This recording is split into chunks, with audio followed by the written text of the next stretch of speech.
অতীতের মতো এবারও রাজধানীর 5 তারকা হোটেলে আবাসিক ক্যাম্প করতে যাচ্ছে বাংলাদেশ ফুটবল দল। আর শুরু হতে যাওয়া ক্যাম্প গত 4 বছরে দেখা যায়নি। বাংলাদেশের ফুটবলে এবার বেশ কয়েকজন বড় তারকা থাকছেন এক ছাদের নিচে।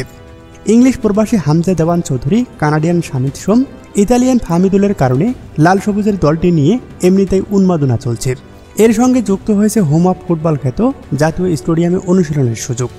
সবকিছু ঠিক থাকলে ভুটান ও সিঙ্গাপুরের ম্যাচকে সামনে রেখে প্রাথমিক ক্যাম্পে ডাক পাওয়া 26 ফুটবলারের মধ্যে 24 জনই উপস্থিত হয়েছেন। আগামী 2 থেকে 3 জুন হামজা এবং 4 জুন ক্যাম্পে যোগ দেওয়ার কথা রয়েছে শামিত সোমের। এই দুজন ফুটবলার 4 জুন ভুটানের বিপক্ষে ম্যাচ খেলার সম্ভাবনা খুবই কম।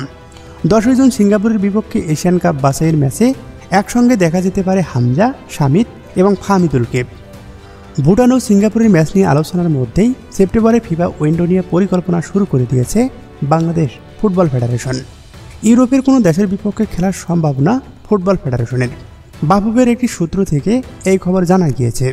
সূত্রের বরাত থেকে জানা গিয়েছে আগামী 1 থেকে 9 সেপ্টেম্বর ফিফার টায়ারে আন্তর্জাতিক ম্যাচ খেলবে বাংলাদেশ। এটি হোম অথবা অ্যাওয়ে ম্যাচ হতে পারে। অ্যাওয়ে হলে ইউরোপের বিপক্ষে 2টি ম্যাচ খেলতে চায় বাংলাদেশ।